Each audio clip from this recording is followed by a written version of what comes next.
जहां एक और पूरा देश और पूरी दुनिया सनातन धर्म के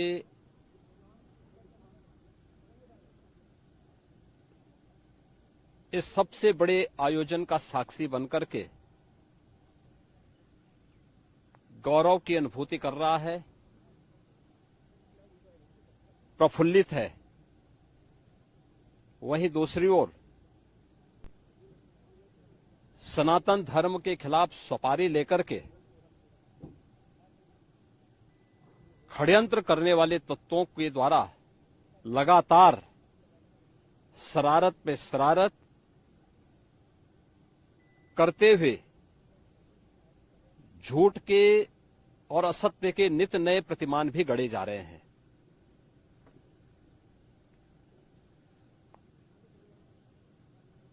भारत के संसदीय लोकतंत्र की सबसे और सर्वोच्च संस्था देश की संसद में कांग्रेस अध्यक्ष श्री मल्लिकार्जुन खड़गे और समाजवादी पार्टी के अध्यक्ष श्री अखिलेश यादव का वक्तव्य इस ओर सबका ध्यान आकर्षित करता है। ये दोनों वक्तव्य न केवल इनके सनातन धर्म विरोधी चरित्र को उजागर कराता है, बल्कि इनकी उस गिद्ध दृष्टि की ओर भी सबका ध्यान आकर्षित करता है, जो लगातार इस महाकुंभ के खिलाफ पहले दिन से दुष्प्रचार कर रहे हैं। इनका ये बयान न केवल सनातन धर्म पर प्रहार है, बल्कि निंदनीय भी है और शर्मनाक भी। कांग्रेस अध्यक्ष का यह कहना कि प्रयागराज कुंभ में मौनी अमावस्या के दिन हजारों लोग मर गए, हमें अफसोस होता है। एक इतना वरिष्ठ नेता, कांग्रेस देश की जो सबसे पुरानी पार्टी है, उसके अध्यक्ष से अपेक्षा की जाती है कि वो एक मर्यादित बयान देश की संसद में रखें, और इतना गुमराह करने वाला बयान, झूठ पे झूठ, ऐसे ही समाजवादी पार्टी के अध्यक्ष का बयान, एक प्रतिस्पर्धा दोनों दलों में है, कौन कितना सनातन विरोधी वक्तव्य दे सके। ये कहना कि कोई आंकड़े नहीं दिए गए, यहां से प्रशासन से जो बयान जो आंकड़े दिए गए, उन आंकड़ों को मैंने भी सबके सामने रखा। घटना दुखद थी, हर व्यक्ति दुखित था, और जितने क्विक रिस्पांस से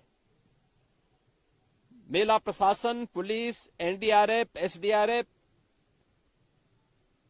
सिविल डिफेंस, इन सब ने मिलकर के घायलों को हॉस्पिटल पहुंचाने का काम किया, अपने आप में एक मिसाल है। करोड़ों लोग प्रयागराज में उस दिन उपस्थित थे। ये दोनों दल चाहते थे और सनातन धर्म विरोधी चाहते थे कि बड़ा हादसा हो जाए। हमारी पहली प्राथमिकता थी कि किसी भी स्थिति में इसको हम जीरो हादसे तक लेके जाएं, लेकिन दुर्भाग्यपूर्ण तरीके से घटना घटित हुई। लेकिन जितने क्विक रिस्पांस से प्रशासन ने और सभी संबंधित संस्थाओं ने कार्य लेकर के उन्हें हॉस्पिटलाइज किया, उसमें कुछ लोग उस हादसे के शिकार हुए, वह दुखद है। उन सभी परिवारों के प्रति हम लोगों ने अपनी संवेदना भी व्यक्त की और उसके लिए कुछ आर्थिक मुआवजा भी घोषित किया। यद्यपि किसी व्यक्ति की कमी मुआवजे से नहीं हो सकती, लेकिन तब भी हम लोगों ने एक प्रयास किया, घायलों का प्रॉपर उपचार कराया। वे सभी घायल आज भी कुछ प्रयागराज मेडिकल कॉलेज में हैं, बाकी अपने परिवार के सदस्यों के साथ चले गए हैं मैंने भी, मेरे साथ मेरे मंत्रियों ने भी, प्रशासन ने भी, प्रदेश के मुख्य सचिव ने भी, प्रदेश के डीजीपी ने भी उन सभी लोगों से मुलाकात की थी। और मैं तो देखकर बहुत चौंक था कि जो लोग प्रयागराज मेडिकल कॉलेज में भर्ती थे, जब मेरी उनसे बातचीत हो रही थी तो उनमें से सभी लोग ये कहा, उनके द्वारा कहा जा रहा साहब व्यवस्था में खामी नहीं, लेकिन हमारी किस्मत है या फिर ऐसी स्थिति पैदा हुई। और उनके सभी पहलुओं को लेकर के सरकार भी जांच करा रही है और उसके लिए एक न्यायिक कमीशन भी हमने तत्काल गठित किया है। लेकिन हमारी पहली प्राथमिकता थी कि जो ये लगभग 8 से 9 करोड़ लोग प्रयागराज में उपस्थित हैं, इन्हें सुरक्षित उनके घरों के लिए वापस भेजना।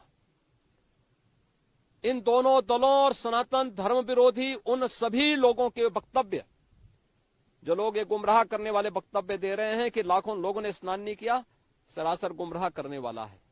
ये वक्तव्य देना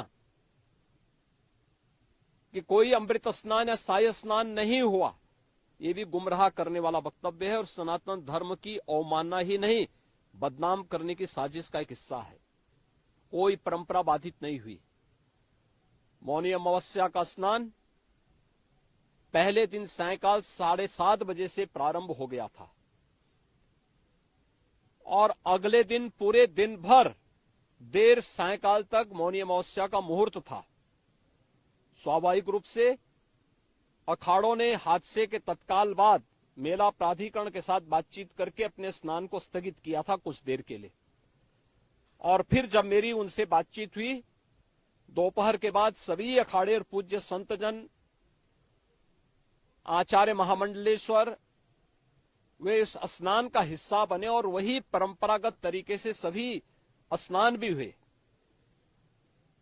इस महाकुंभ में 3 अमृत स्नान थे, मकर संक्रांति, मौनी अमावस्या और बसंत पंचमी।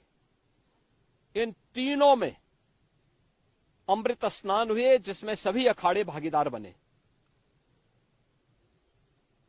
पौष पूर्णिमा से आयोजन प्रारंभ हुआ। समाजवादी पार्टी के अध्यक्ष का यह वक्तव्य भी कि सरकार ने 100 करोड़ की घोषणा की थी, मुझे लगता है कि उनको बयान थोड़ा पढ़ना चाहिए। ये लोग 12 बजे सो करके उठने वाले लोग हैं। कार्यालय स्टाफ जिस प्रकार का इन्हें नोट बना करके देता है, ये उस प्रकार का वक्तव्य बना करके सामने प्रस्तुत करते हैं और फिर उसके अनुसार उसको लीडर के रूप में नहीं बल्कि एक रीडर के रूप में सबके सामने उस वक्तव्य को पढ़ करके अपनी जगहसाई करते हैं और राजनेताओं की भी जगहसाई करते हैं। यही स्थिति इन्होंने, मैंने बार बार कहा कि महाकुंभ में 40 से 45 करोड़ श्रद्धालु इस पूरे महाकुंभ के आयोजन में भागीदार बनेंगे। और मुझे बताते हुए ये भी प्रसन्नता है कि पिछले 22 दिन के अंदर इस महाकुंभ में 38 करोड़ श्रद्धालु अब तक यहां आ चुके हैं। अगले 22-23 दिन तक यह आयोजन और चलेगा। इन 22 दिनों के अंदर भी श्रद्धालुओं के आने की पूरी वो है। आज भी आप देख रहे होंगे, कल बसंत पंचमी अंतिम अमृत स्नान संपन्न हुआ। माघी पूर्णिमा 12 फरवरी को और महाशिवरात्रि 26 फरवरी को होगा। करोड़ों की संख्या में देश और दुनिया का हर श्रद्धालु आना चाहता है। आज भूटान के महामहिम नरेश ने भी यहां पर अपने देश के तमाम लोगों के साथ में इस आयोजन में वे सहभागी बने। पूरी दुनिया आ रही है, लेकिन इन दलों ने जिन्होंने सनातन धर्म के खिलाफ सफारी लेकर के ये षड्यंत्र करने में लिप्त हैं, इनका षड्यंत्र कामयाब नहीं होगा। 29 जनवरी के हादसे की तह में हम लोग जाएंगे, षड्यंत्रकारियों को बेनकाब करेंगे और उन्हें सजा कैसे दिलाई जाती है यह आपने उत्तर प्रदेश के अंदर पिछले 8 वर्ष के अंदर देखा होगा, आगे भी आप इसको देखते रहिए।